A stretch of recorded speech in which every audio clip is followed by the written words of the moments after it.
Hello, everybody. I think everything is done. I just decided to not wait anymore and just push the go live button.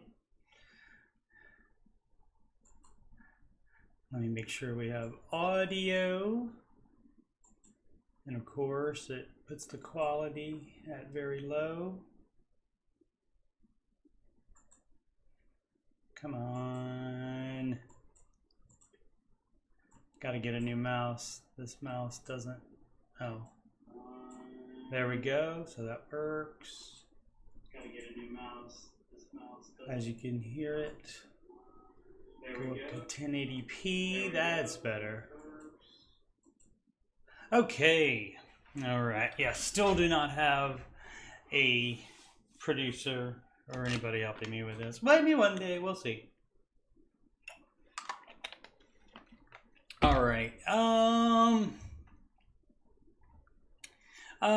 ahead and give my plugs to get them out of the way. I'm Coach Steve Money, Ramsey Solutions certified financial coach, and you can. There we go. I wanted to cut off the dome there, the balding head. Coach Steve Money, Ramsey Solutions certified coach, and you can schedule a free financial coaching consultation assessment with me that will be done online through the virtual video conferencing, probably Google Meet.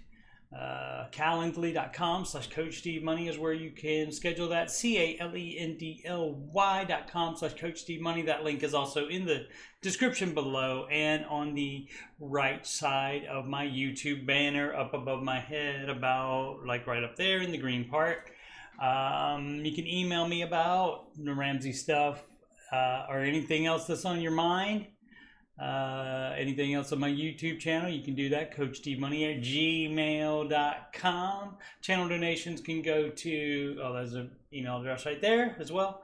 Channel donations can go to paypal.me/CoachSteveMoney. You can add me on the gram at CoachSteveMoney, and of course the YouTube channel is youtube.com/CoachSteveMoney. All right, I see on the screen that I have, let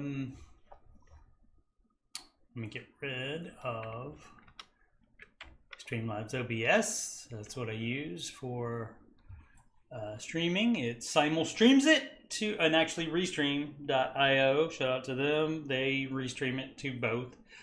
Simul-stream it to Twitch and the YouTubes at the same time. I see I have 979 videos, so this will make 980. How about that?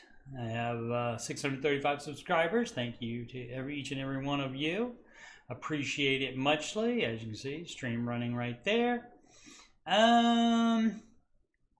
What other news? I will be doing, and part of the reason I started doing this show, Ramsey Coach with Coach Steve Money, is because I was not able to do the after show for a while. I chose not to do it for a while when I was recovering from a humerus fracture.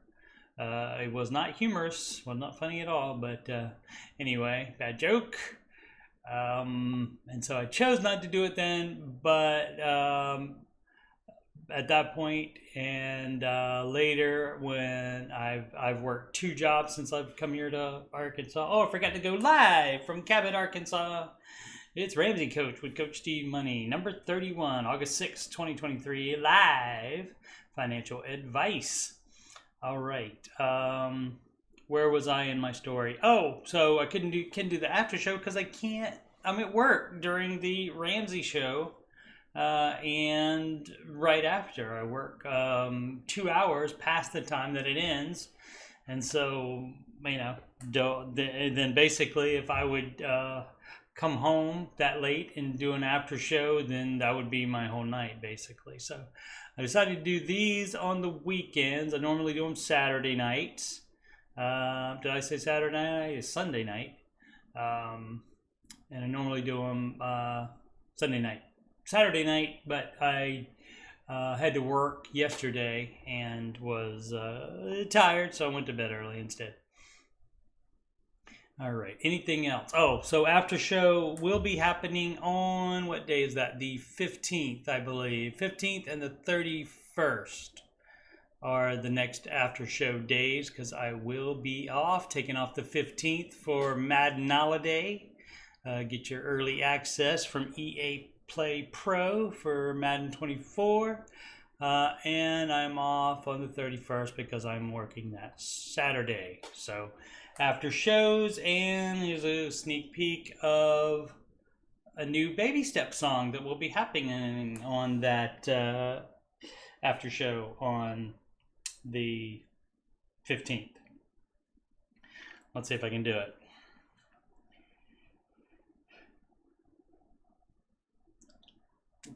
You can have financial peace. You can watch your wealth increase. You can have financial peace. Yeah, yeah, yeah, yeah, yeah. Do you know what that is?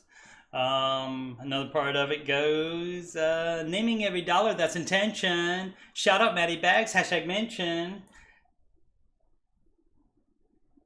Do the steps, don't do the steps, forget your apprehension.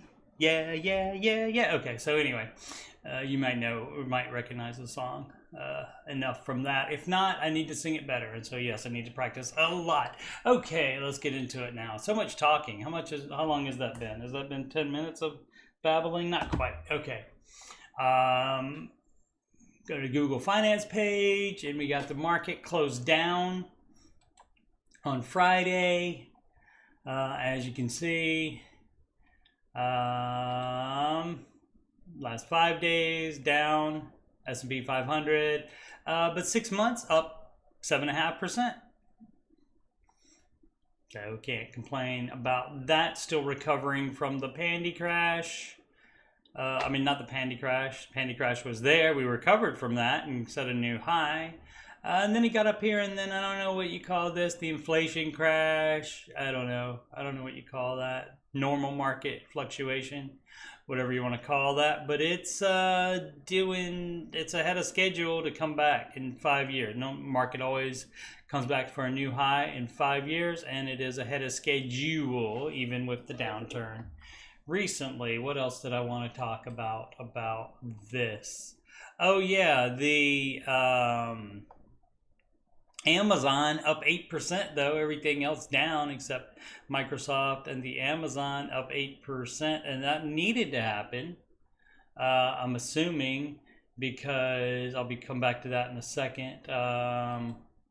Because look, we were up here, and then all of a sudden we're so down so low, and so it recovers just like everything else. So coming back up as well.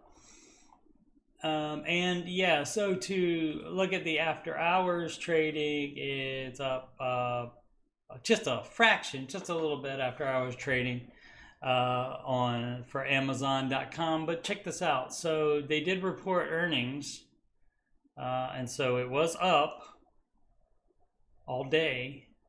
But then right here, I don't know what happened. I guess, maybe computers did this, where it just tanks, just everybody selling, trying to, day traders, maybe the day trader effect, trying to just lock in their losses, and then people buy it and it goes right back up, and it's right back up to the exact same level.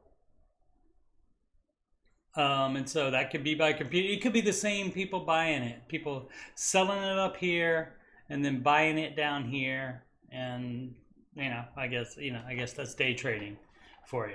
And in this particular case, it works. If you bought it, if you were able to buy it right here, and previously you bought it anywhere up in here, if you bought it anywhere up in there and you capitalize on that small gain, and then it goes way down, and if you can buy it right there, that's a very short window to try to make that happen.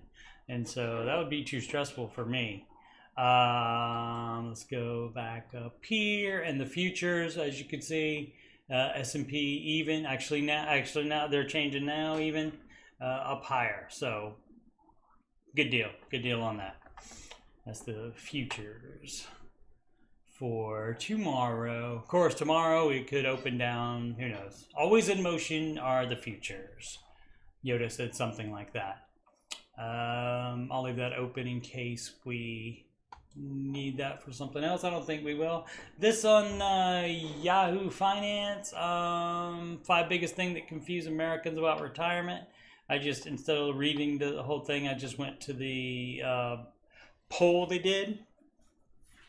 And areas, let's see, let me see if I can make this bigger. That's what she said.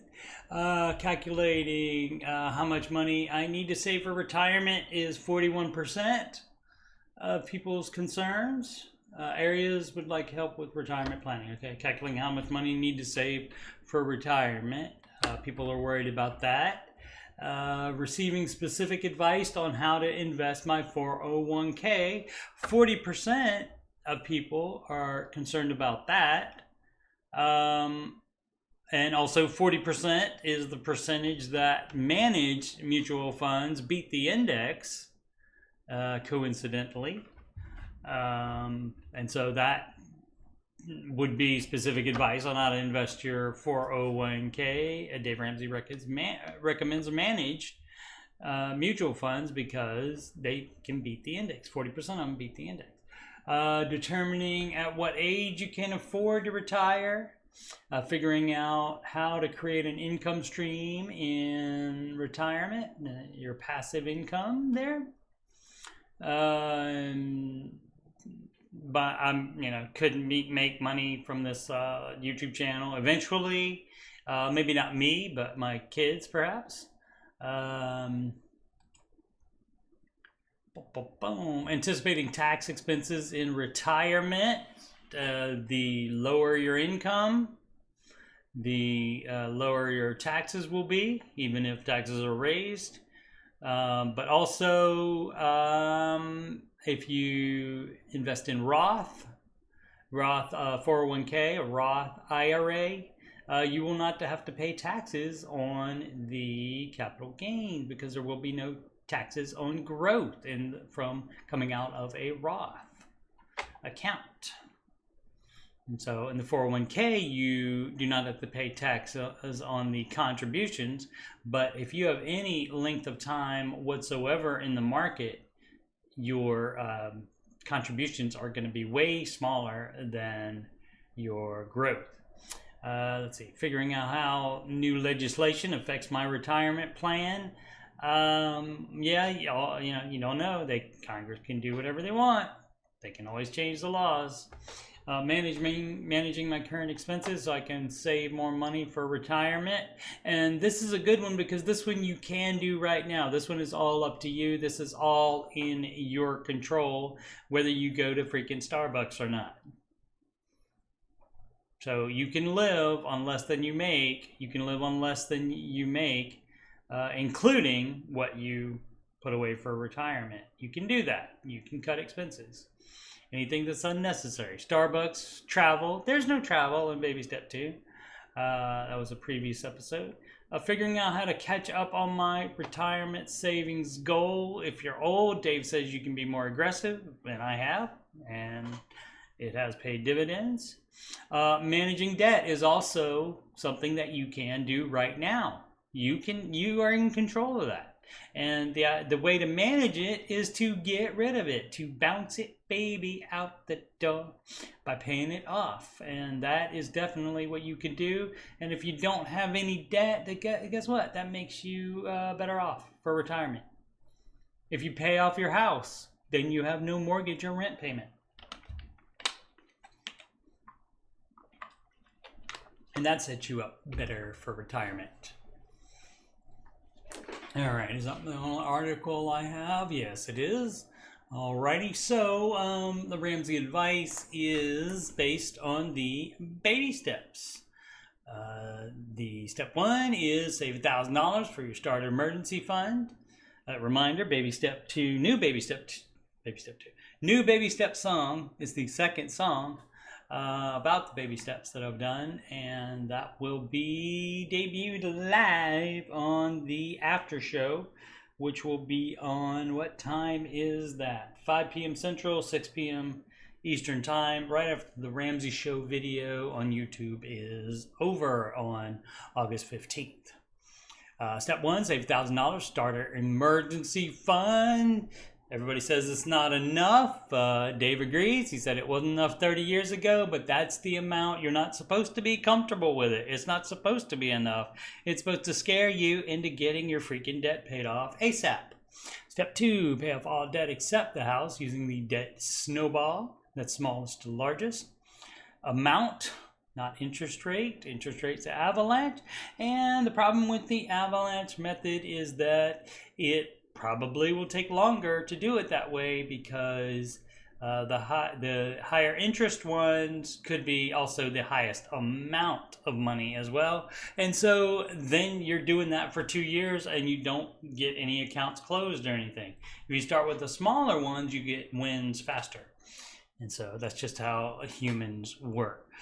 Step 3, save 3 to 6 months of expenses on a fully funded emergency fund.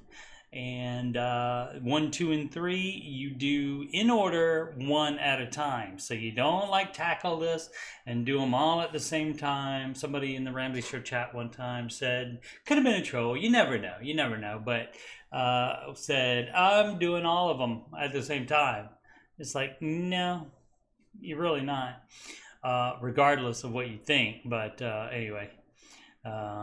Step 4 is invest 15% of your gross household income into retirement, and you don't do more than that until baby step 7. And there's a reason. I'll get to it. Step 5, save for your children's college fund. If you have children and you want to help them, this applies to you. If neither of the one or neither of those is true, you can skip step 5. Step 6 is pay off your home early. And a lot of people don't realize that having the paid off home is a big portion of your net worth. Because that bad boy, most likely, 99% of the time, goes up in value. And so, and that's how you have so many millionaires. People also confused about that, think millionaires make $1 million a year. No, they don't. That's their net worth. And the house, could be $900,000 of it.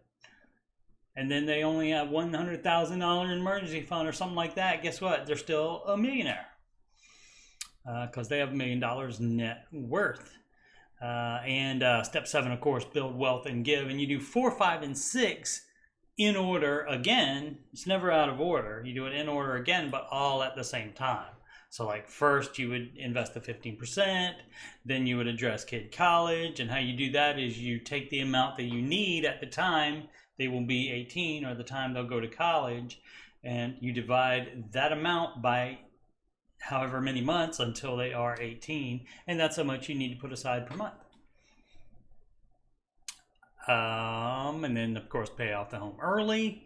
And the reason we don't invest more than 15% is because without paying off the house, a lot of people like to do that and say, well, the house interest rate is, whatever, 5%, and I can make 10% in the market. That is what we call debt leverage. That is the same as you having a paid off house and then you borrowing against it to invest the money. And so that is not the Ramsey advice. And of course, step 4 never ends because it's part of building wealth, and step 7 never ends. Build wealth and give. Every so often somebody be like, what would a baby step 8 be? It doesn't, there's no baby step 8. Just step 7, build wealth and give, takes care of everything. All right, so that's the explanation.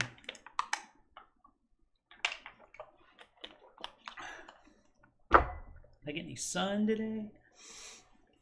On my bald head, it went out in the 92 degrees and there was a nice breeze though. And I walk. So we go to reddit.com/r/Dave Ramsey. And we sort by new. And again, this is Dave's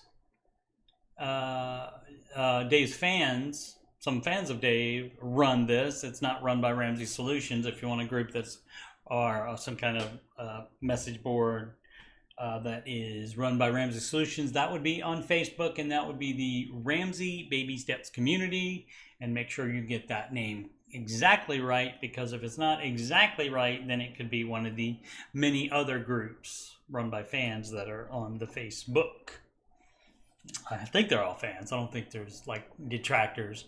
But of course, the moderators here they shut down some threads if they get contentious, but they generally let you have a different opinion than Dave. So that's just what you deal with on the Reddit and the internet in general.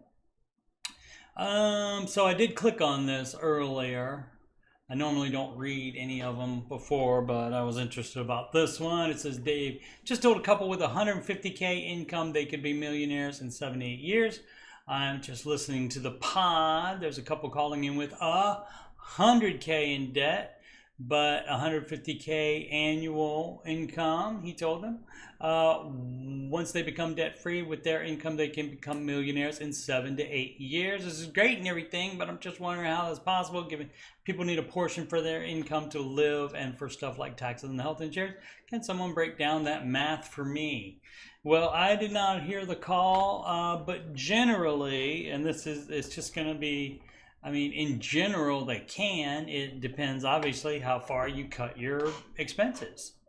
You can't live high on the hog and be a millionaire that soon, definitely. But let's see what it would take. So 100K in debt and 150K. So he says 7-8 years. So we'll give him a year to pay off that 100K. Actually, a year and a half. So we would have, let's do like a year and a half. So we would have 6.5 years. So we'll just round it up to 7. Again, it's going to be approximate. So we'll just see here. So you go to RamseySolutions.com. You go to free tools. You go to investment calculator. How old were? Oh, it doesn't matter how old. So retirement and 7 years. So we'll start it at 60. Start the clock at 60.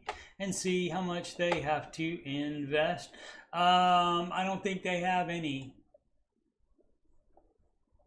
Let's assume they don't have anything in, and they are renters. I think I read some of the comments. I think they said they were renters, so the house would not be part of the net worth. So that would be donut there. And let's go with the 10%. Which is historically the 30-year return of the S&P 500 has been roughly 10 to 12%. So there you go. How much we contribute monthly? Let's do $1,000. That's probably not going to cut it. That's probably not going to get you there to $1 million. No, that's only 120,000. So let's do 5,000 monthly. That's a lot. That probably is too much. No, that's not. For 7 years. 5,000 a month. So let's do what? 7,000? That's gonna be too much.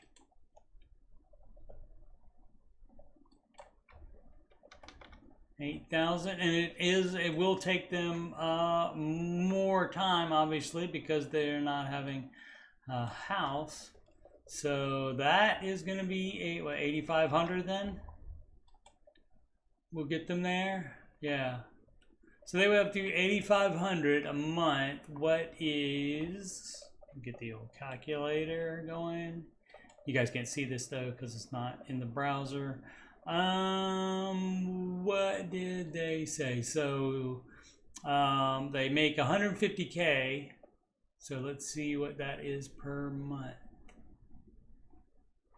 What am I doing? Oh, I need my calculator. 150K divided by 12. Now you can take out taxes and stuff like that. So that's 12,500. So that might be cutting it a little bit. And I mean, Dave, you can see where it could still happen. Maybe not quite that short. Maybe 10 years would be better to have said. But Dave may be used to be used to including the house in there is what I can think of. But it still shows that it is possible. Let's see, what did we want to do? Oh, do 10 years. So 57, so and the same amount. See, that's 1,741,000. So let's take that back down to 5,000 and see what we get in 10 years. There we go. See, 5,000 in 10 years. So if you can keep your expenses down to 3,500 a month, which if it's just 2 people, I think they are older.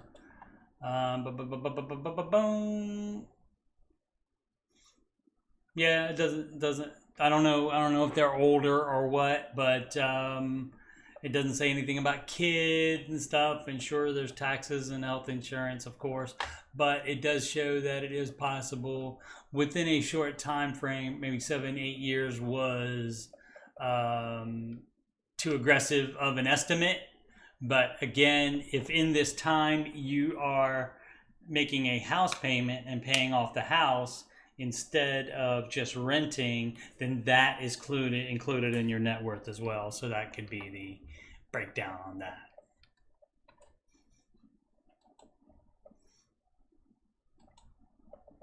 Alrighty, let's see what is next. What to do next after step 3? Well, I'm going to go ahead and go out on a limb and say 4, 5, and 6, which you do all at the same time. If step 5 applies, and if you already have a mortgage. It could also be time for baby step 3B, which is save for a down payment if you do not have a house, if you want to move into a house. Let's see, by the end of the year, we'll have baby step 3 done, but I'm not sure what to do next. We have no kids. I get $567 a month in VA disability. I'm not sure if I should open a Roth IRA and put that money in there every month or throw it on top of the house payment. You should put 15%. We owe $350K on the house and our house payment is $1,600 a month. I'm in the blessed situation that come the end of the year, I won't really need that money anymore. What should I do with it? It is monthly money till I die and tax free. Thank you, everyone. Yeah, invest it. Yeah, invest.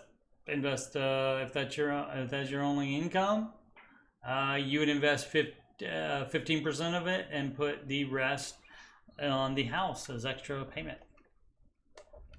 That's how it does, and the beauty of it is both of those. If you put it in 15% into retirement, and the other you put in the house, then that is equity on the house, and gets that house paid off quicker. So generally, question answered by the baby steps, and that generally happens. A lot of people, though, they can't think about their own life and their own situation in their head and then just look at these steps and say, oh, this is what it is, even though he said what to do after step 3. So, and they already have a mortgage, so 3B, saving for a down payment, would not apply. Kids, 529 question, we're in the baby step 5, 6, 7. No, you're not. False. Perhaps they meant 4, 5, and 6. Or they're just wrong. Either way. That's GB434. Wonder what we should be contributing to kids 529. You never heard of them throw out a percentage as they do with everything else. Right, because it matters how much money you want to have for them when they go to college. So you divide that by the number of months until the kids are college age. And that's how you get to that number. To see how much you need to do, and I mean you can factor in the 10% that it'll make if the contributions are invested. That you can invest them as you want to, and then they should make 10% average a year. Let's see, household income 210K max now. Okay, so none of that matters as far as what you should be contributing. You contribute it again based to what you want to have for them. So look at state colleges. No need to spend more than a state college. And with plans to increase. Okay, 5,000 a year. That I would think that would cover it, dog. 3 and 1. Yeah, that's gonna cover it. You're good. That may be too much. Yeah, you're good. International travel. There's no travel on baby step 2. We'll say maybe they're not on baby step 2. Tumbleweed, suitable 40. I will be traveling to Nepal, Viva Nepal, in October, and had been planning on taking a small amount of cash to convert to local currency and then using my Amex for larger purchases.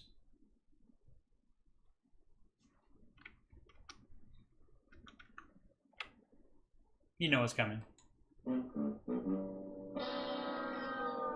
Alright, Dave does not recommend credit cards or debt for any reason other than a mortgage for buying a house. Now that I know better than to use a credit card.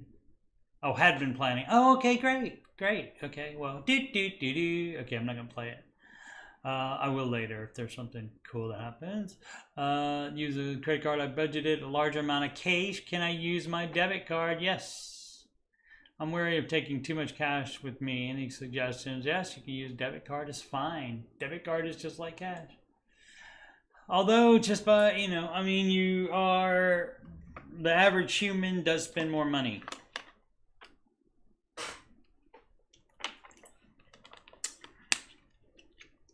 Just swiping it, regardless of whether it's a debit card or a credit card, because it hurts more when you have to give the cash out. Alrighty, those who've been helped by a Ramsey coach experiences. This from Giga Chad HD. I have had one session with a Ramsey financial coach, and he was incredible, excellent. In one sesh, he did more to organize my finances, clean up old debt, and get me started down the path to financial freedom. And probably it's not anything crazy, or, you don't have to be a wizened old man to do this stuff, but it's just common sense stuff, really. But because it's your situation, you can't do it yourself. You can't do it without help. Some people can. So let's see. So in that case, that's worth every penny.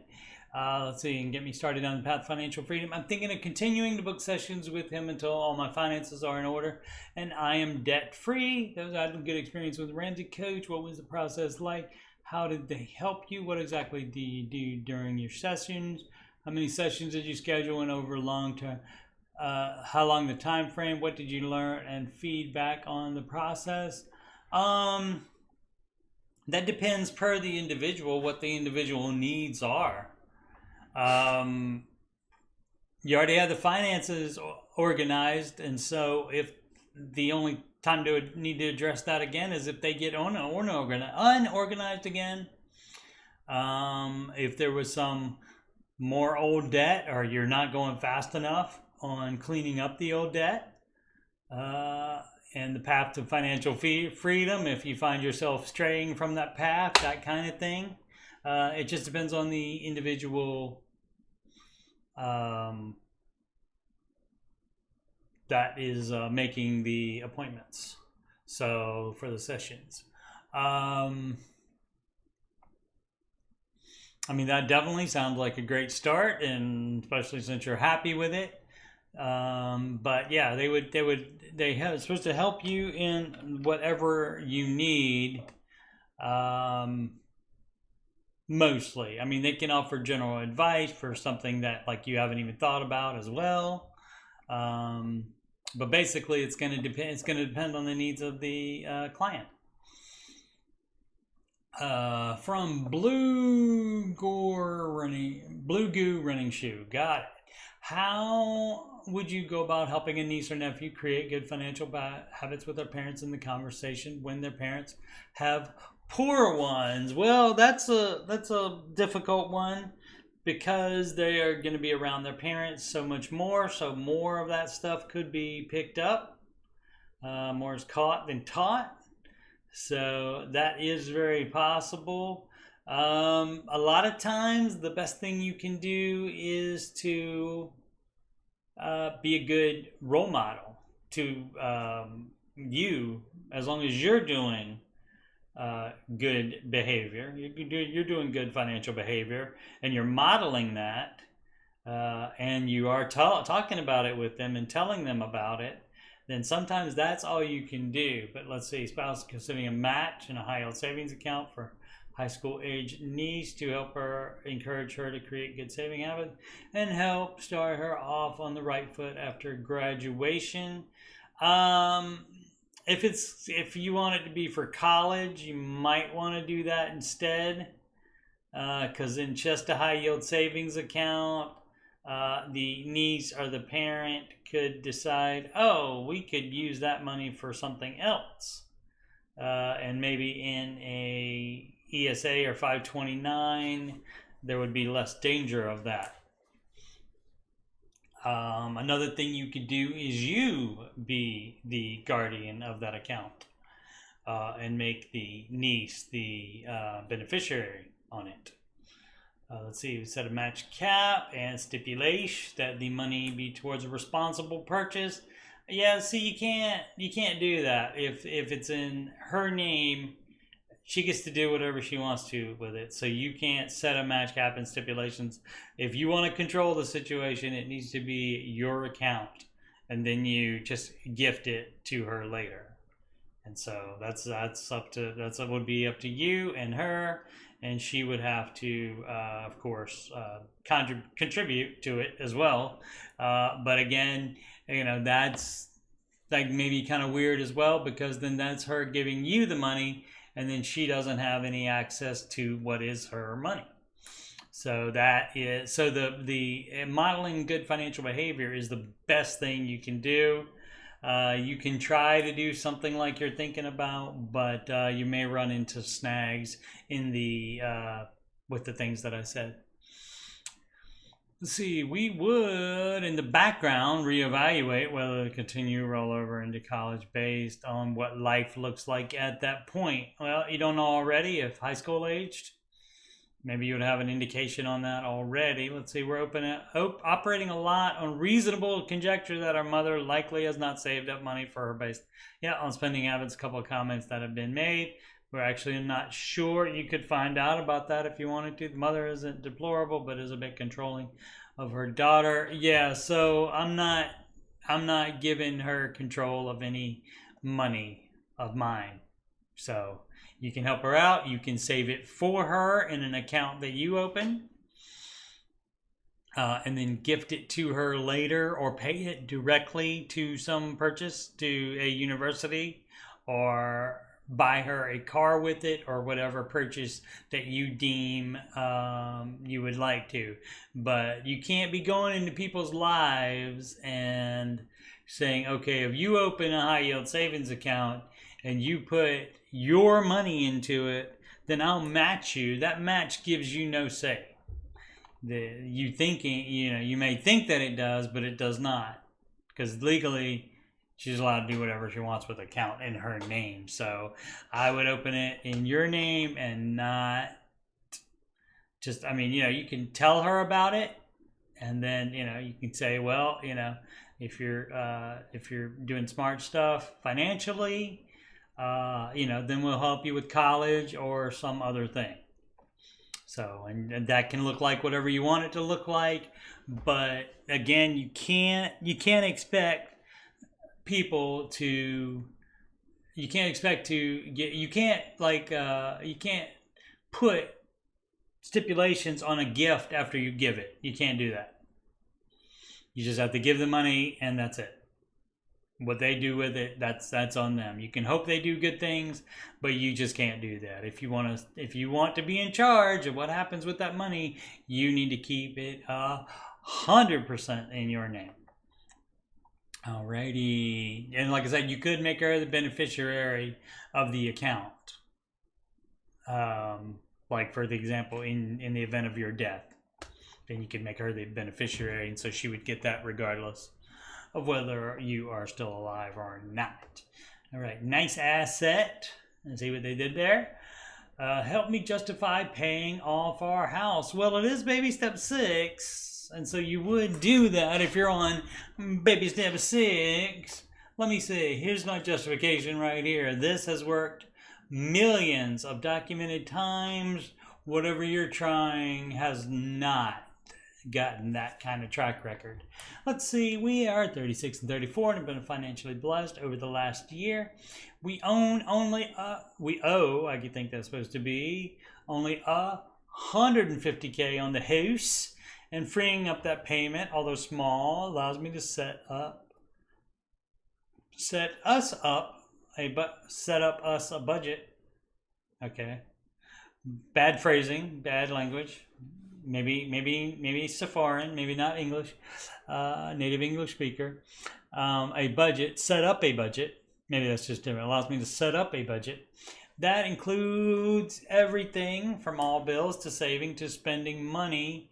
No, you can set up a budget even including that payment. So again, people are nutty with the way they think. I don't get it. I don't understand why you would even say that. You can set up a budget that includes everything, even with that mortgage payment. Engineer by trade, have one small itch I can't dodge. What does that mean? Spending money? And I do truly understand paying off the house offers more value than just monetary, absolutely. But I'm looking at the long-term gains. Don't just stop with understanding that paying off the house offers more value than just monetary. But I'm looking at long-term gains of the cost of the house over time versus potential earnings of the same money in an interest-bearing account. And I'm trying to find the missing link to help me convince me that it's not always about the money. It is, right. Well, it's not. That's true. It's not. It's always about the risk. If you don't have a house payment, there's less risk, and you don't have a risk button on your calculator. Anybody have any advice? Just for a little bit of detail, we would be liquid, prox 950K after the pay off. Okay, and I'm not including any business income in this decision for sake of this question. I have a single income W-2 around 120K. And so, so again, 15% investing, no more than that until the house is paid off. And again, just like I said earlier, this needs to be turned around on the person, and he needs to be asked, if this house was paid early, would you take out a loan on it to invest it? And most people will say, no, of course not. And it's like, well, why not? It's the same thing. It's the same thing. And if you believe, some people have told Dave, yes, they would. So when he tells them, well, you better, and with that line of thinking, if you're going to think like that, then you better borrow every cent that you can to invest it. And then when he says that, sometimes they say, oh, no, I wouldn't do that. Why not? It's the same thing. Just because it puts a higher amount on it doesn't change the risk percentage. So you can do your plan if you want. That's not Dave's advice. That's not the advice that has worked millions of documented times. All right, microwave, ruthless. And that's debt leverage versus not debt leverage. And so Dave doesn't do debt leverage because you're keeping debt to try to make money with the payment amount being used elsewhere, the payoff amount. Microwave ruthless. What would Dave do? Flare, moving out of childhood home. All right, props for saying it's childhood home and not just calling it home. I am 25 years old, living in central New Jersey. High cost of living, exactly, with my parent. And just last week began listening to Dave Ramsey Podcast, and I am hooked. There are way worser things to be hooked on, that much is certain. I make $70K a year and will have my student loans paid off by the end of the month. I have $30K in high yield savings account. You're doing it wrong then. But he just started listening last week, so we'll give the person a break. You're doing it wrong by having $30K. That should be put to any debt 5K individual investment, that should be put to any debt, the student loans. For retirement savings, that should be put to any debt, shouldn't be contributing. And have 20K already in a traditional 401K and something. All that should go to debt, not the 401K and the Roth IRA. You leave that there, but you don't add to it while you're paying off debt. You do not. The high yield savings account, there's no penalties on that. To individual investments, no penalties on that to withdraw that money. So you take that out and you put it to debt. If you want, if you just, might want to follow the advice of the podcast that you're hooked on. Let's see, in 2 años, I will be eligible for a pension plan, which is entirely funded by my employer. They contribute 15% of my gross salary annually to the pension plan. All right, and as far as pension plans, they're not as good as investment accounts, and so you would count that for half of your 15%. I'm planning on saving 20% for down payment on a home price range, 350 to 400K. Plan on moving in with my girlfriend, also not advised, in about a year. We've been dating for 8. Okay, great. Get married and then move in together. We both would like to rent an apartment for a year and get used to living on our own before we purchase a home. Neither of our parents are pushing us to move out, so blah, blah, blah, blah, blah. Okay, so I'm glad you're hooked on it, but none of the stuff you're doing is what Dave recommends. So read the baby steps, do them in order. Do not move in, do not entangle yourself financially with someone you are not married to. Golly Van, levity attempt regarding the disastrous student loan clause. What? Humor attempt. I'm not clicking on that. Even it could be funny, who knows. New permission 76. Help me get out of this situation. To keep it short, I have a total of 37. Normally, if you have debt and you want to get out of that situation, you paid off $37,900 in consumer debt. I made $60K a year and made some bad choices. That much is certain that I thought were good at the time. We've all done that. I have a 2-month-old son, and my wife is working, making about $1,500 a month, which comes out to be around $78K a year in total. I'm 21, and I feel like I want to get out of the situation as much as possible after being Dave-ish for about a year. Great. The only issue is that we have only the one car, and I usually use my motorcycle to get to and from work. What's wrong with that? Keep doing that. Monthly expenses, $3,400 after everything. Debts, yeah, you just live on less than you make. You keep using the motorcycle. If you can't do that, then you buy the cheapest car you can that runs, that you've had checked out by a mechanic. You buy the cheapest car. So you cut expenses further than you already have. And that's how you get out of it. You pay off that debt. I asked ChatGPT to pretend to be Dave Ramsey and write an over-the-top story lecturing me on my recent car purchase. Okay. It made a story. Oh, over-the-top story. Okay. Anyway, you shouldn't have bought it, so probably. So, why the fun and games with ChatGPT? Let's see, looking for advice and experience with CC balance transfers. Dave does not recommend that. Even though, offers 0% APR for at least 12 months until you are late accidentally one time. And then it's on. Yep, Dave does not say move it around. Dave says pay it off. So no doing that. No debt consolidation either. That is just moving it around, and it makes you think you've done something where you haven't done anything except move it from one place to the other. I've only applied for one credit card I currently have, but I would be willing to do that for the sake of paying off. Yeah, no, you shouldn't do that. Dave Ramsey infomercials. Is anyone sick of the 10-minute infomercials flogging Dr. John's book release? Every recent episode starts with this. It's getting somewhat tiresome. When they come out with a new book, you're going to hear about it. Watch the show after the fact. Watch the video after the fact and fast forward through that part then. You're stupid. They're gonna flog their books. Jade Warshaw's Curious George. I don't know what that's about. I'm not clicking on that. I don't think Dave knows how bonds work. Yes, he does. They don't make as much as the market.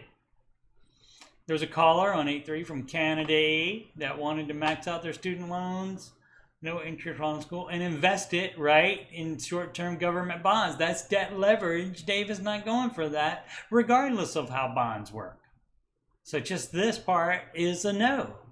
It's in short-term government bonds, paying about 5.5%. The market can make more for that if you're going to compare it to. So if you're going to max out student loans, if you're going to do debt leverage, if you're going to borrow money to invest, then put it in the market instead of making this piddly stuff here, 5.5%. Why not make 10%? And then pay back the loan immediately after graduate? Right, you can do all that in the market and make 10% instead of 5.5%. Dave said it was a bad idea because if yields go up, bond prices go down, right? He could risk not getting all his money back. That's true, and it's less than the market. So, I mean, it's wrong from 2 points. It's debt leverage, first of all, and bonds don't pay as much as the market. Let's see. Wandering _ aimlessly 9. New job, change of funds, what to do? A few things to know before we talk about finances itself. And our two kiddos have a genetic disease that makes things a bit more difficult, where joints dislocate regularly. Yikes! Easy to tear tendon, ligaments, intestinal issues, throat issues. Oh my goodness. Because of this, my kiddos go to PT, OT, ST, all the T's.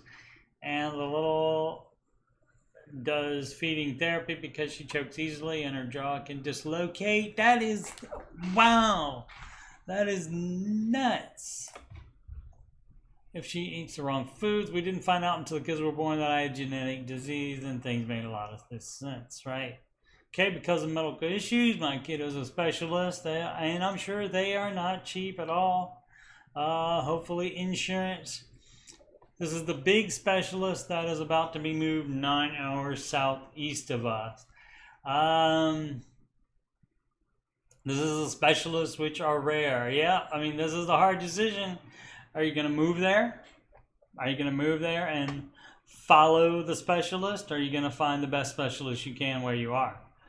Due to health, moving a huge chore. It could land me in the hospital. Husband assured me the last time we moved would be it. We both love where we live. Okay, find the best one that you can that's there.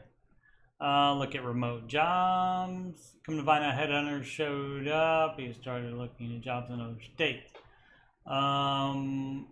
Would be the furthest away from where we live and from all the specialists. That doesn't help, I don't think. Would be in another state. Doesn't sound like moving would be good for you.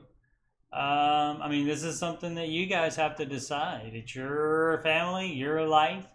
Nobody can tell you what to do, but I like the idea of staying there because that is less money being spent. So, and probably you don't have any extra money.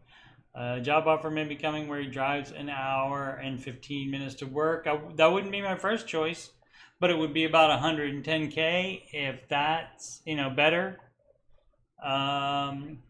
I wouldn't be looking for, let's see, sell this house and buy a cheaper one to pay off quicker. Yeah, I wouldn't be trying to move up an house when you got all this other stuff. Everybody always tries to do everything at the same time.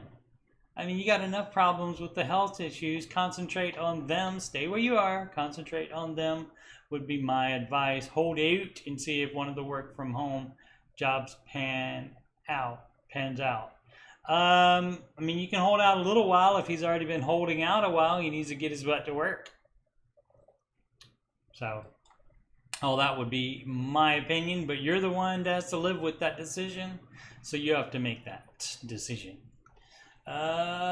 CSHO 714, close to debt free but need advice. I have 2 debts that I have left to pay off. One is a truck payment, which I owe $6K, and a credit card that I owe $8K on. I could pay off the debt today, but it would cut huge into my savings account. You're not supposed to have a savings account if you have debt. There's no savings. There's no savings. There's a $1,000 emergency fund. Oh, let's check. Just in case I'm wrong, let's check. Oh, no, I'm right again. Save $1,000 for your start emergency fund. Doesn't say save extra money. Pay off all debt except the house using the debt snowball, and that's smallest to largest. So I don't see saving more than $1,000 in here until step 3. So you're doing it wrong. You don't need, Dave gave you the advice already. I don't understand what you don't understand about this. What would be my best strategy to paying this debt off within the next year, or should I just go ahead and pay it off now? You pay it off now. You pay it off now because you said you could pay it off today, and so you made the mistake of telling us you could pay it off today. And so if you can pay it off today, the advice is to pay it off today.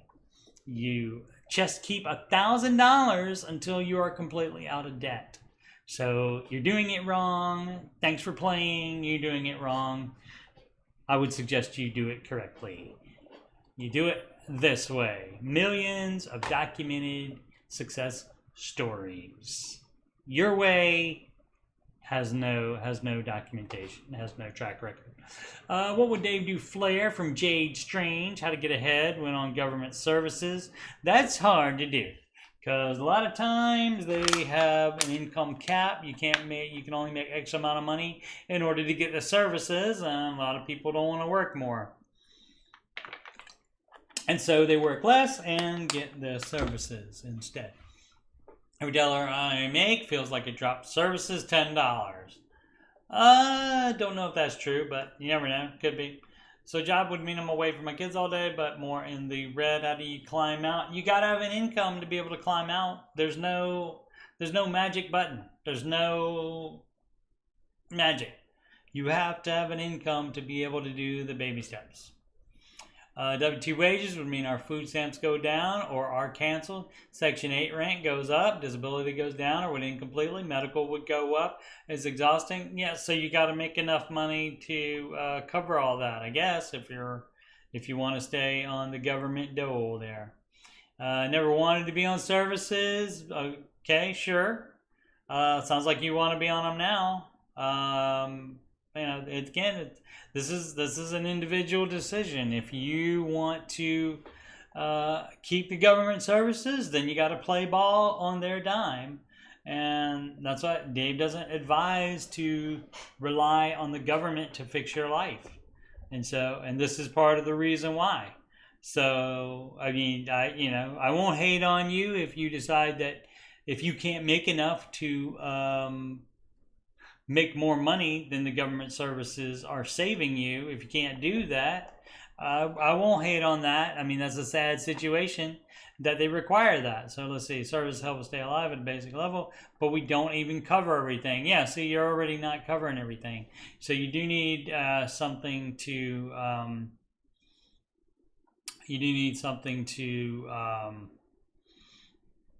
break the cycle, or you'll just be stuck in it. So you got to make it. You just got to have an income. Probably both of you got to work. Didn't say what kind of illness the husband has. M. Dellinger, is anyone having issues streaming the Ramsey podcast lately? I don't listen to the podcast. The podcast is not the show video. The podcast is the show broken up into hour-long radio segments, which, if the commercials are cut out, that's 40 minutes. That's how the Ramsey show video is delayed 2 hours, and the most of the radio commercial time is cut out, and only a few Ramsey commercials play. Now, if you don't have ad blocker or anything on your device, then you could be getting YouTube ads. That's not from Ramsey. The only ones that Ramsey is putting in is the stuff that advertises Ramsey products. Or their sponsors. Who's it? Pods, Oracle Suite. Trying to think of another one that they would have. I'm blanking on it. Use Pandora to stream podcasts and listen to Dave daily when I'm working. Lately, there's been something going on with Pandora, which says we're not able to play the podcast audio from the provider. Also tried Spotify. It says it can't stream right now and automatically jumps to the next. Does anyone know if there's something going on with the podcast or have any idea when it may be available again? I do not know. Maybe somebody knows. Let's see. There's only 5 comments. Let's see if what happened. Had issues every time I listened. The content was garbage being spewed from unqualified people. Okay. They tried out as experts, so that is stupid. That person is stupid and is a hater. Someone called in, Dave demeaned them, cut off host. Haters again. Have you tried the Ramsey app? Yes, use the Ramsey app. And lately on YouTube, you can see episodes as past live streams, but they don't seem to get moved to the videos section. Wondering if something is glitched in whatever they use to manage their streams. No, they stay in that same. Playlist. The same playlist that the lives are in. They just stay right there forever. Lately, I've been watching on Rumble. It's a little behind, but not as disorganized. iPhone app is terrible. It doesn't hold your play.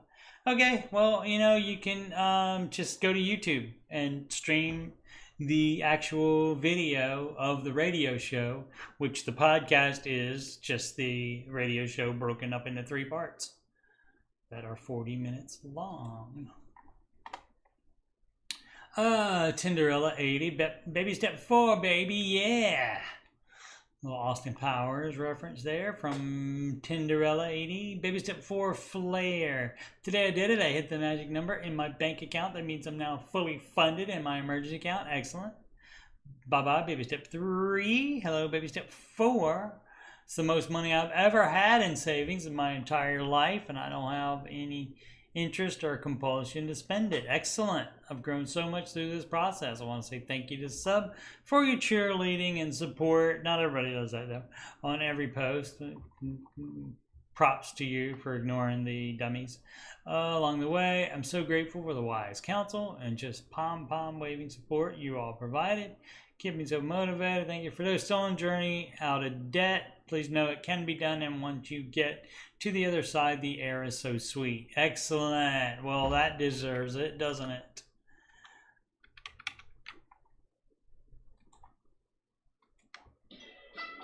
There we go. Give me time to get some beverage.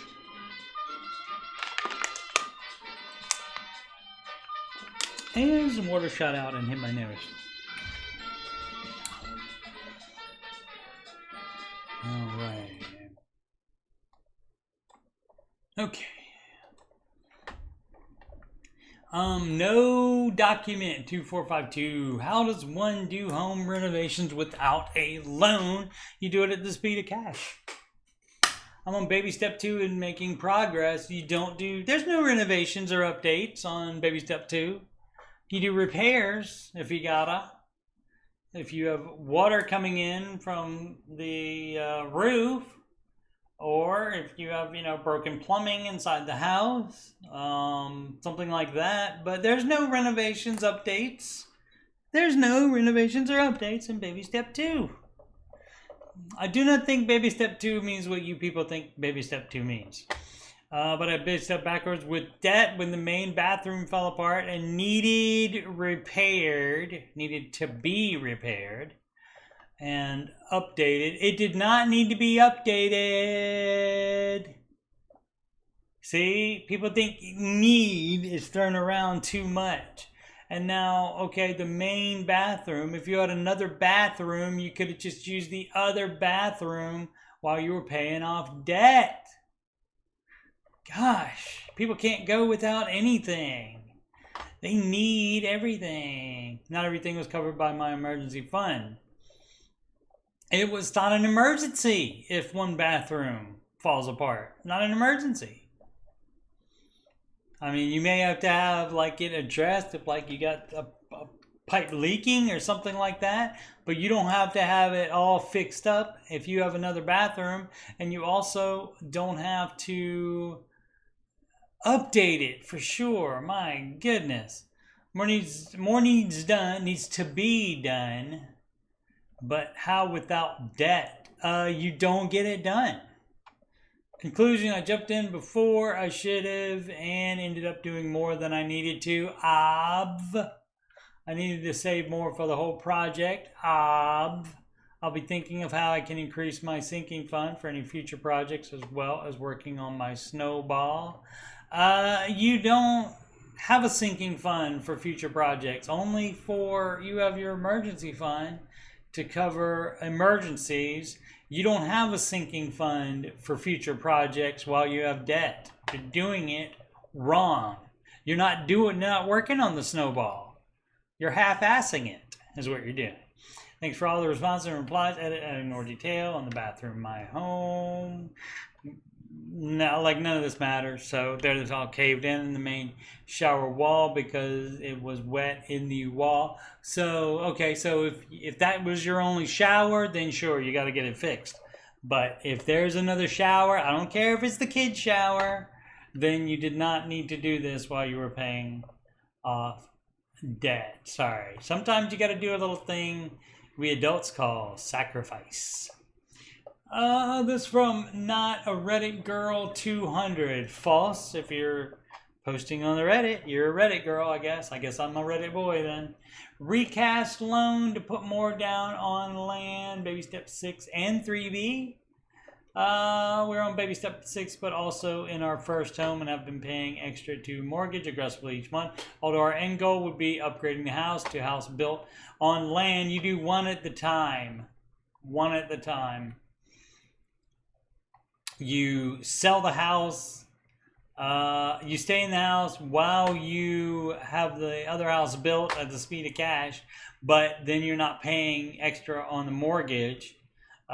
So you're trying to do both at the same time. So we like putting money into a mortgage as a forced savings plan, but also want cash on hand beyond emergency. You can't have both. You can't do both. I mean, you can, obviously you can do whatever you want to, and you can put $1 here and $1 there instead of $2 on the house, but that is inhibiting your progress. So if people want to do everything and they want to do it all at the same time and they don't want to go without what they want, stay in your freaking house until it's paid off, or until by selling it, then you would have enough to build your house. Maybe you can rent somewhere for a little while. Work it out. Work it out. There's no recast. There's no putting more down on land. There's none of that stuff. So if you haven't bought the land yet, don't wait until you have the house paid off. You have to be able to swap like Indy did in Raiders of the Lost Ark, where he puts the bag of sand down and he pushes he takes a bag of sand and he uses it to push the idol into his hand and drop the bag of sand, hoping it's the same weight. And so you do that. You sell and buy at the same time. So having it constructed, that's fun and all, but that's not a thing to do while you still owe money on your house. Unless you have a way to sell and buy at the same time. But you got to have somewhere to live while it's being built. So you're trying to do everything at the same time, and you can't do that. Obviously you can, but you're not going to make any progress at all. Let's see. Need help understanding mortgage pay off. Wife and I are paying off the last of our debt this month. This is Splinter Guitar 69. Start saving for emergency fund next month. Okay, assuming they have the $1,000 already, so they mean full emergency fund after the last of their debt. Congratulations. We'll have that done by October, and we will then be saving for a down payment on a new house. Okay, And here lies my question. Is paying down the old mortgage worth more money than just saving the cash? Yeah, because the house will probably go up in value. My reasoning is since mortgage payment, and you get that back when you sell that house. Since mortgage payment interest is calculated based on the principal of the loan at the time, then paying out the principal with extra payments will make my regular payments with less interest and therefore apply more to the principal. So in this way, my extra payments would build more equity in the house. Exactly. Then the alternative would just saving the cash. Yeah. Do you misunderstand more? No, you don't. No, you're right. You're right. Because you get that back. You get every cent back when you sell the house. And you get whatever more you can sell the house for because it has increased in value. Now, you understand it completely, sir or madam. No, wife and I, probably a sir. Excellent job. You're doing it correctly, as far as I can tell. Seek Truth 2146. How to pay off car debt quick. You don't go to Starbucks. You cut all expenses. You sell stuff you aren't using regularly. You work more. You spend less. Hello, 29-year-old male, live with a girlfriend, not advised. I made a horrible decision by purchasing brand new 2023 Toyota Corolla, interest rate 4.49%. I owe $22K on the car, and we currently have $9K in the bank. And you're on the Ramsey website. Why do you have $9K in the bank? Or not the website, but you're on the Dave Ramsey subreddit. I'm getting a bonus in December that will be $5K. Here's a list of all the bills. All the bills don't matter. I mean, $600 phone. Oh, which is like, is that $109 phone? Okay, so that's too much. Go to cheap phones. Jeez. Insurance. Blah, blah, blah, blah, blah. Gym. Just run outside. Cut the gym. Oh, gym is $30, but still. 186 fuel combined, $400. Where are you going? Where are you going with that? Fuel combined, $400 a month. Where are you driving to?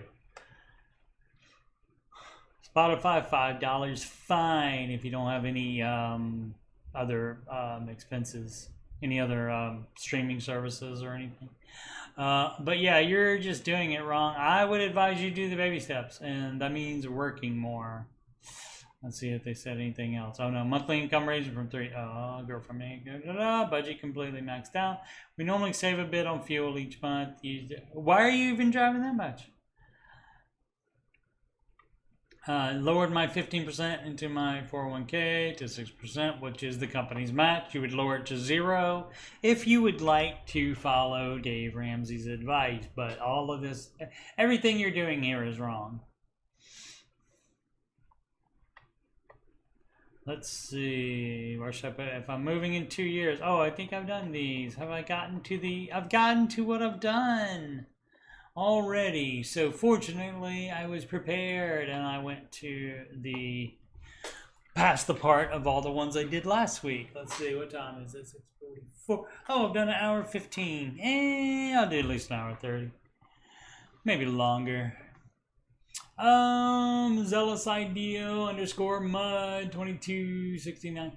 Possible on 56K take home family of 5. Regular bills already seem so right. You mean tight? Any advice? Yeah, reduce the grocery bill to $125, $150 per week, but you're coming in at $200. Here's how you reduce it. You don't spend $200 on it. You don't spend, well, we'll go there and we'll get what we want, and then whatever it comes to, then we'll come in at $200, even though we want to reduce it. You spend the amount that you want to spend at the grocery store, and maybe you eat less, and maybe you eat not the expensive stuff, maybe you eat cheap stuff. But yeah, it's possible. Let's see. Throwaway underscore 4733. Baby step 7 flare. Okay, fun. And that's build wealth and give. That means no debt. That means full emergency fund. That means has is investing at least 15%.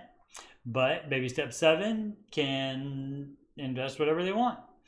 Not engaged with dating someone would make any sense to save for a possible wedding in the distant future. No, I wouldn't. Just from dating someone, I wouldn't start planning for that there. I mean, everything is, you're building wealth and giving. So you're building wealth. Part of that could be used for a possible wedding in the distant future. And even though you're on baby step 7, you don't have to have some huge shindig. The wedding is about the other person, not putting on a big show. Trying to figure out if I should start saying possible wedding, current baby step 7, and debt free with a paid for house. See, you're killing it. So everything, all your income except for expenses is being saved already. So in one way or another. If you're putting that all into the market, yeah, maybe keeping a little bit extra on hand. Far less than I do, and has a couple of kids. She's got around 10K in debt and barely making it. I see a very real future with it, even though we've only been going out a few months. Well, I would have that Ramsey talk. I would bring that up the first date to see if that's a compatibility problem. Because, barely making it. That doesn't mean hasn't decided to, not pay her debt or not follow the Ramsey stuff. Maybe she's doing it, but barely making it while also trying to get out of debt, doing whatever she can to get out of debt. So you need to talk to her about that.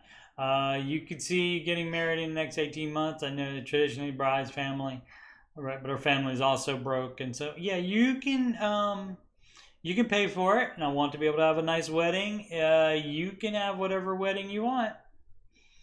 And I have the ability to pay for some or all of it and don't mind doing so. Great. Save up for it then. Or you can just save money, which you should be doing anyway. If you are doing more than 15% in retirement saving, you can divert some of that to just a general savings account. And if engagement happens, then you can say, okay, at that point, then you can say, okay, well, this is the wedding fund. Cool. Would it make sense to start piling up cash over the next 12 to 18 months for a possible wedding and be able to have a very nice wedding one day if we both want that? I would wait. It's only been, a few months. That could be 2 months. So even if it's 3 months, I would wait at least 6 months before starting to do that.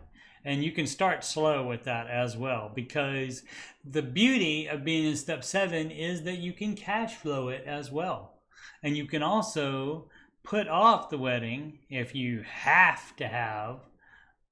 choose to have a big wedding that you can't quite afford yet. Then you can make it in the future. So you're in control of all this stuff. So, but you can absolutely pay for it if you would like, and you can save for it. And building wealth is what you're doing right now. Let's see. Tired dad since 2018. Kid's birthday party. So you don't, even after the kid grows up, you don't get any of that tiredness taken away. So I'm sitting here planning my kid's 5th birthday party with my wife, and as she's gotten older, we can't believe how expensive it is to throw a birthday party. Again, people are crazy. You get to set the budget for it. It doesn't matter what whoever else's party was like. It doesn't matter what the other parents think or the other kids think about it. None of that matters. It matters what kind of birthday party you want to throw and what you have budgeted for it. Do not spend any more than you want to. There's no reason to spend any more than you want to.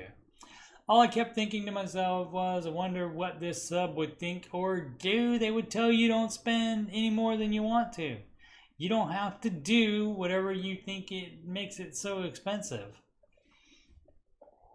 I'm trying to think what, I mean for my kid, especially 5-year-old birthday, I think our cake lady made I think a Clone Wars, I think was that for the 5th birthday, Clone Wars cake, probably something Star Wars or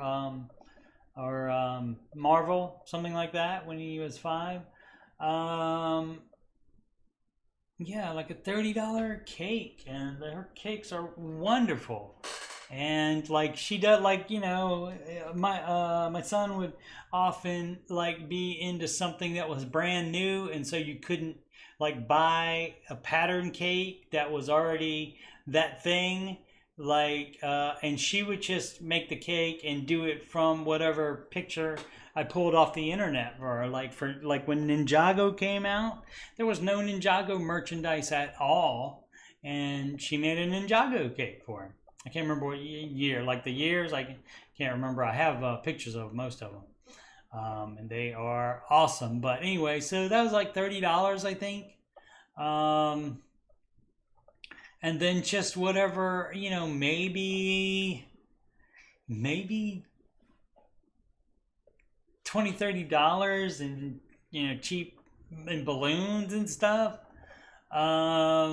One year I made lightsabers out of pool noodles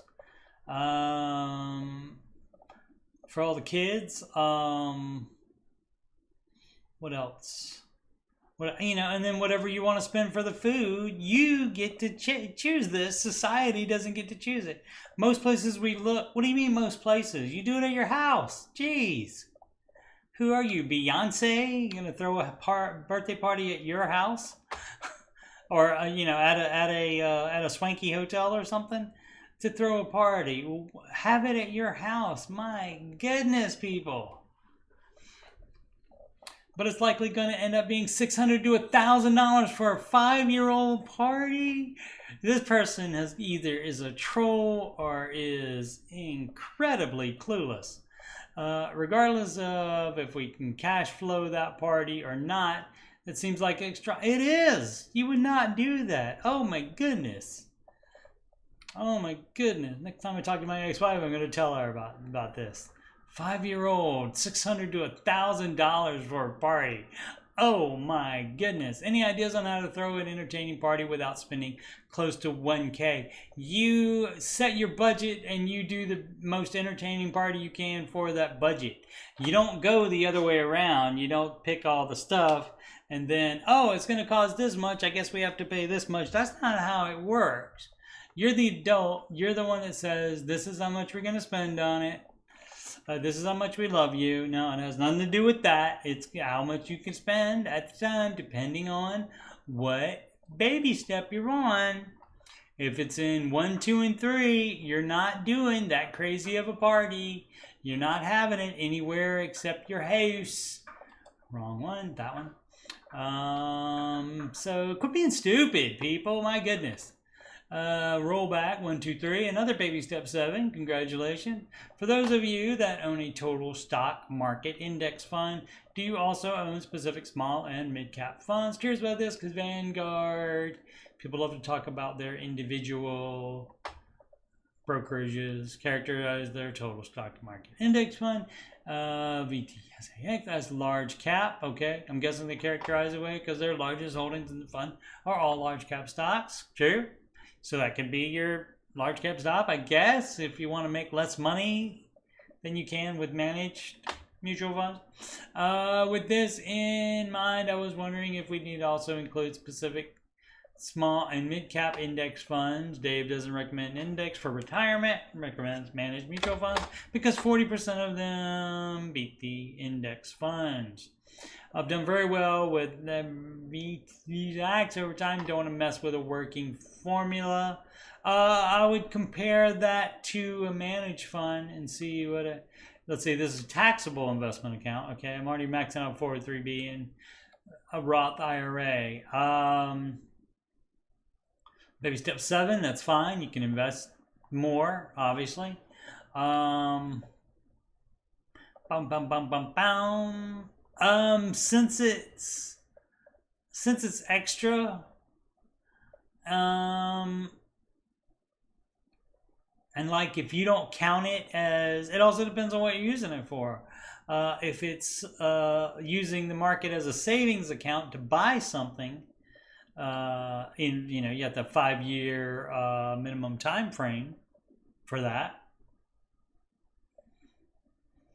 But if you're using that, that can be anything you want to, and Dave is fine with that being an index fund. He does S&P 500 index funds for his market house savings, properties savings for when he buys property.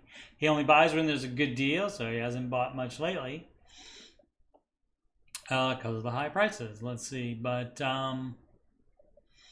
so it depends on that. So for that kind of thing, if you're just using it as a savings account, I don't think that's included in the 4-way split that the retirement advice is. So you can do whatever you want to, basically, but small and mid cap, in addition to it, would give you more diversification. Don't know if you need more diversification if it's just a savings account instead of like being going to be used for retirement. What would Dave Duflair from Motor Bortles? Am I being insane? Pay off house ASAP? Probably not. If that's what you're going to do, you're going to pay off the house if you don't have other debt. Okay, let's just read the update. In a way, we don't need to read the rest of it. Thanks, everyone. We aren't going to liquidate in our brokerage to pay off the house. Okay, that's what Dave would recommend if it's not in a retirement account. He would recommend that. I think there is a better use of our funds, and I can find a better balance between investing and paying off the mortgage.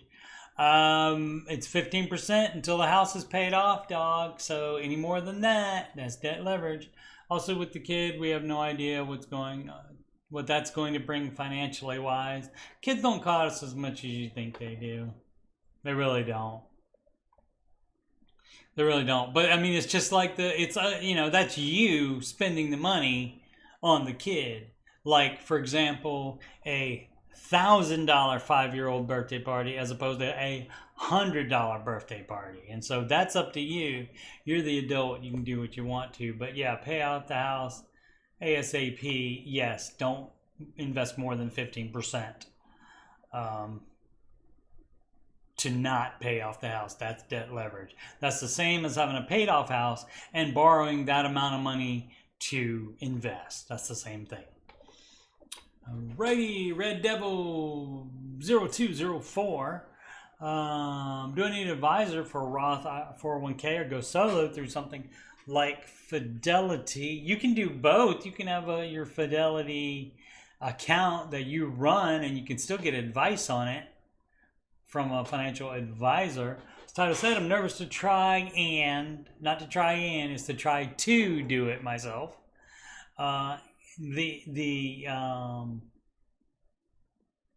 The English advice is extra.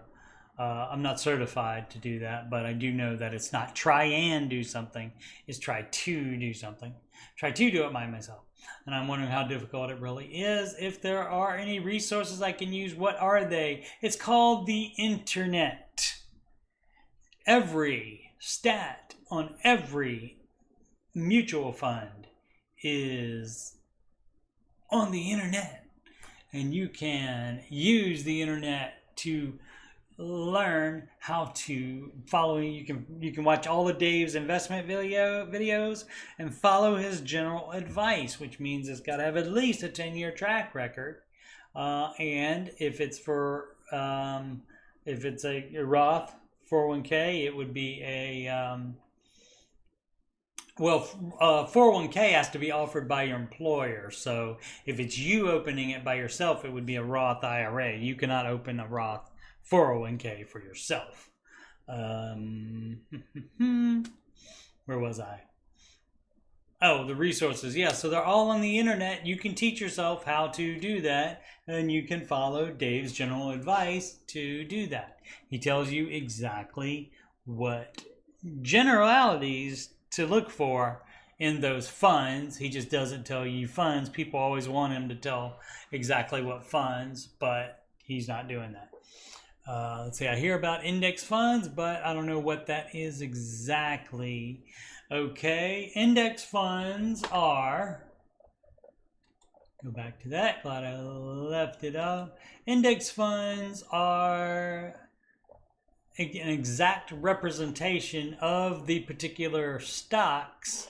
It's a mutual fund, which an index fund is a mutual fund. It's just not a managed mutual fund. And it doesn't need to be managed because it's an exact reflection of this S&P 500 or the NASDAQ or the Dow Jones, which Dow Jones is basically total market. Russell, this is the Russell 2000, which is I think it's 2000, right? Russell 2000 index, which is the small cap index. But so this would be, and let's get that green going. There we go. Put it on the year result instead of the 1 day result there, in which it was down. But yeah, so this is the exact, does it have it on here? No, it doesn't have exactly the stocks that are in it, but this is the collection of stocks, 500 of them that are in this index.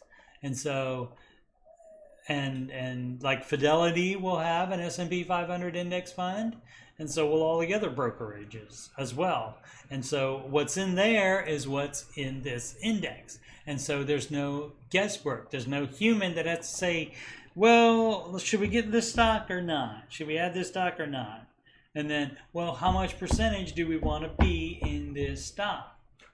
Because they don't buy like the same percentage of all the different stocks. In managed funds, they choose, well, we're going to go way more in Apple. We're going to have like 30% of this fund be in Apple, just because that has such a long proven track record. And so that would be the difference in managed funds and index funds.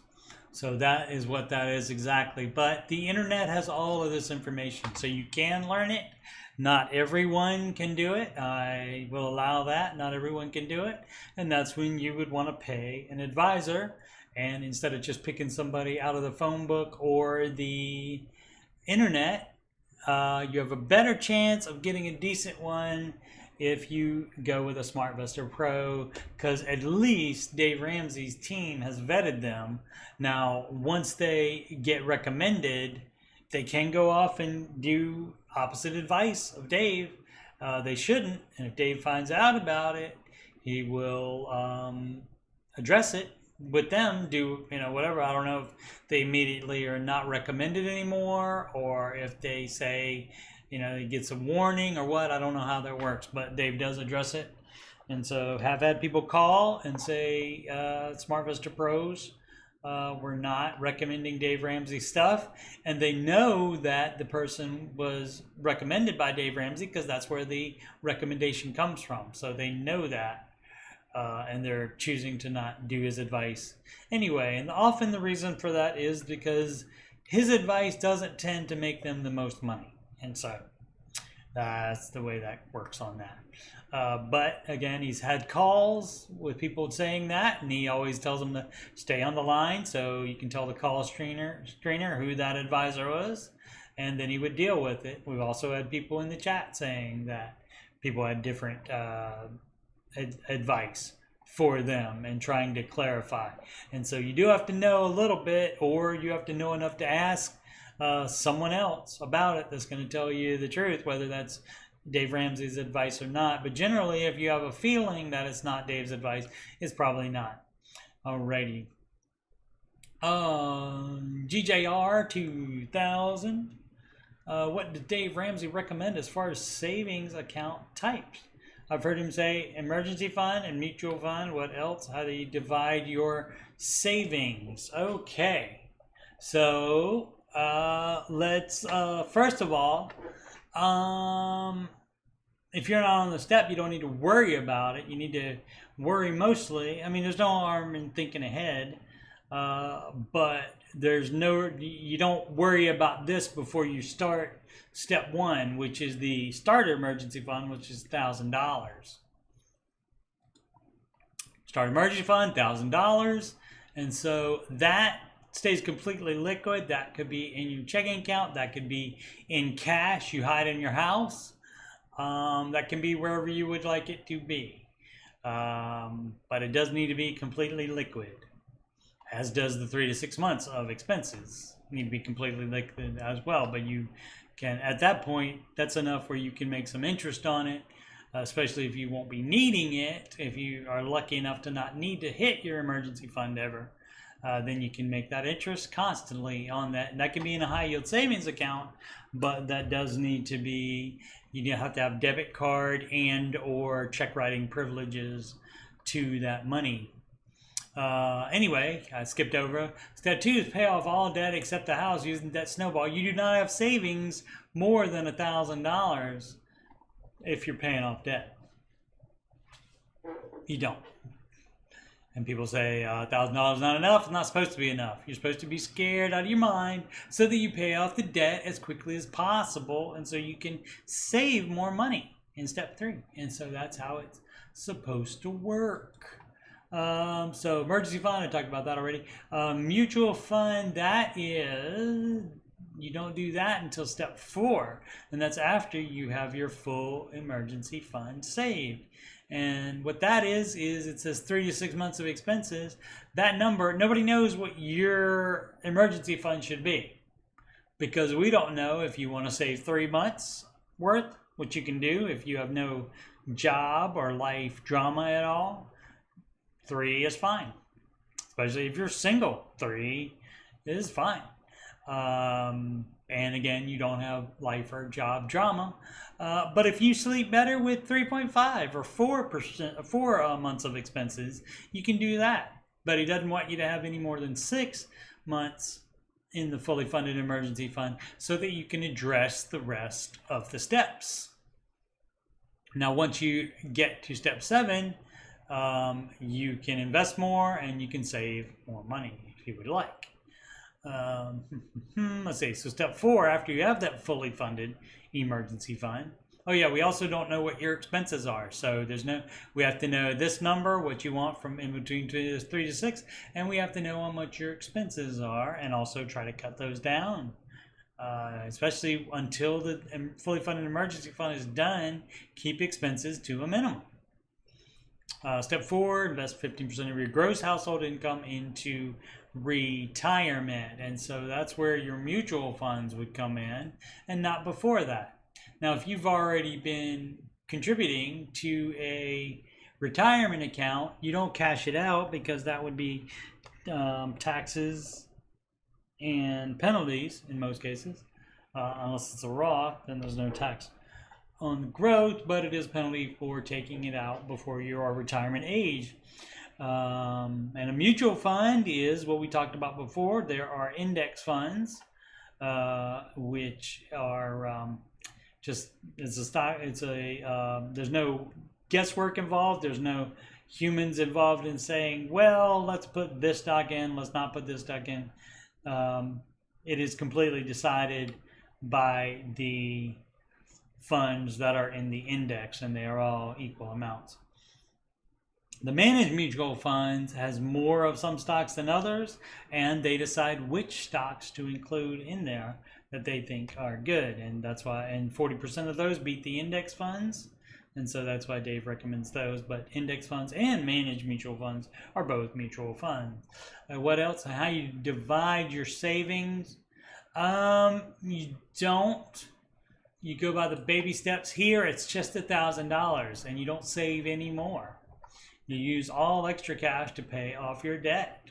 And then here, you don't, well, you are saving, but I'm saying all of your extra money you would add to that $1,000. You don't have to save 3 to 6 months in addition to the 1,000, but the 1,000 becomes part of this step 3. And you decide what you want that amount to be, and then you save up that amount. All your extra money that you were using to pay the debt, you shouldn't. Once you just pay off debt, you shouldn't start living high on the hog until you have the fully funded emergency fund. Everything that you were putting on debt before to pay off your debt, that should be going to your fully funded emergency fund, and any other extra money, all that should be going to emergency fund. And then you can chill a little bit on the tightness of the budget, etc. after you're done with step 3.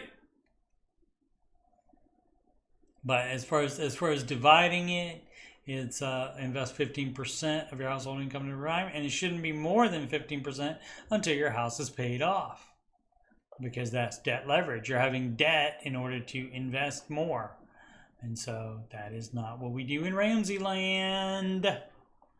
But yeah, as far as dividing it, now you can anywhere near, even like in step 2 to a small degree, you can have a sinking fund, like enough to buy Christmas presents and stuff. And even after you have your fully funded emergency fund, so that everything doesn't come out of the emergency fund, you can save for new tires. You're going to have to get new tires at some point. You can start saving for new tires and have a fund that you can hit, at least partially, if it's not completely full to the amount to pay for tires. Then you can do that. So you can divide it that way. But that's, there's really no dividing them in the early going. You don't divide the savings, because it's all for the starter emergency fund, and then it's all for the emergency fund, and there are no other savings unless you have an expense coming up, and then you can save for that, and that is the same as cash flowing it. Capote Smooth 4946. Need to start up a Roth, okay? You need to start up a Roth. Only 20 years left after divorce. Any advice? Start it up.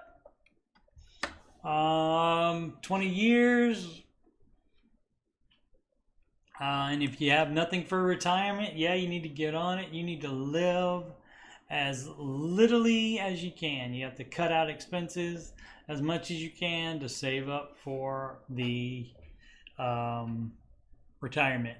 Now in the Roth, you can only do, let's see, so that's 67, so you're 47, so you have to get to, you can only do $6,500 now in a Roth IRA, $6,500 a year, so definitely max that out. You may want to, if you can invest more, start a brokerage account and do that, or do a HSA, health savings account. If you have a high deductible insurance plan, you can open one of those and use that also as an investment vehicle. So that's $6,500 until you're 50 years old, and then you can do $7,500. They give you that so you can catch up if needed. So, 20 years, let's see what that would look like. Did I close that? I closed the page. RamseySolutions.com. Free tools and where did it go? There it is, investment calculator. So you got 20 years left, so 47 to 67. We'll say 0, so I believe it's $583 a month is the one for $6,500. And so, whoops, not 20 there. That's only going to be 10%. Sorry. Okay, so just $583 invested starting with nothing. Then you'll have $442,000, $712.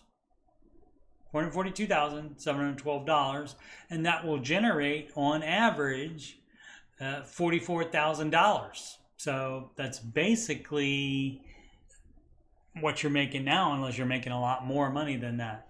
And if you're making a lot more money than that, then you can invest more. So, but that's what you're looking at. And of course, you will get Social Security as well. I'll leave that up this time. Silly me to close it last time. So Roth is good. Roth is good. Thank you, Senator Roth. All right, we'll be at 2 hours in 14 minutes. So let's do that. Make it a 2-hour episode here. Mids and feed, maybe. Baby step 2: take match and cash out. Nope. I know Dave says to stop investing at baby step 2, then do that. And get mad about missing the match, so you sacrifice more to get out of debt faster. Exactly. But why not take the match and cash out at the end of the year? Because again, that's debt leverage. Dave doesn't, there's too much risk with debt leverage. You're running your calculator and you're not calculating in any risk. Edit, I was wondering if it had been asked before, but it is not for me. I am in baby step 4. But it occurred to me while listening to the podcast, I did not know you could not cash it out without meeting employer's requirements. So that probably answers it. Thanks. Right. If it's in a 401k, you can't take it out. You can take out contributions of a Roth IRA. I don't know about 401k. That probably is up to the employer. But like if you just have a Roth IRA, you can take out contributions. I think it has to be 5 years before you can do that, though. I think. No, that's before you take the that's before you can take the any gains out. But it will be a penalty for you doing it before you are retirement age. All right, from HNet, debt-free savings advice. Okay, I need some advice. Thanks for using advice and not advise. Advise is the verb. Advice is the noun. Props to HNet. 2.5 years ago, I paid off $55K in student loan, car, medical debt after following Dave Ramsey baby steps for 2 years and working 1 million side hustles. That's a lot of side hustles, probably an exaggeration, but props, securing the bag there. I've had a lot of life changes since then, but have continued to be diligent about saving. Excellent. I'm currently saving towards buying a home. Hopefully you have a full emergency fund. I guess if you're currently saving, that could be part of it, but you shouldn't take from your emergency fund to buy a home. Question now is, where's the best place to keep the money? I'm saving for a house. If it's going to be 5 years, you can put it in the market. Right now, it's just a traditional savings account. You can do a high yield savings account as well on that. But again, you want to make sure you have it's not timed, unless you want to be locked out of the money for any given point of time. But not even. I wouldn't even, on something like that, I wouldn't even do 3-day transfer. I would not do that. I would want to have a debit card or check writing, or both privileges on that. Social worker, solo, adoptive, foster mom, so my income is extraordinarily modest. I just try to be really intentional. Good job about where my money goes. Good job. I just want to know I'm doing the best I can. I don't have a huge expendable income. So there is really no margin for error. You got to get a modest house as well, and so maybe not build. A lot of people, everybody loves to build, buy the land and build, but that may not be for you with a modest income. So, new to Reddit in the Dave Ramsey thread. I don't know that everybody would be kind, but I will. So, again, building, that may not be for you. It's just because of your income. Oh, let's see. Oh, I did that one already too. All right. Well, I guess we'll stop. What time is it? I got about 10 minutes to go for 2 hours. It'll take me some time to, let's see if there's one in there. Should you be scared of debt collectors? No. No, it's already, I mean, you know, the only time you have to be concerned, it's like really going to affect you, is if you care about your credit score, which we don't here, so that doesn't matter. But if they sue you and take you to court, but normally they don't do that. 3 months straight. Yeah, they're going to call because calling is free. Yep. Yep. I think I did that one already.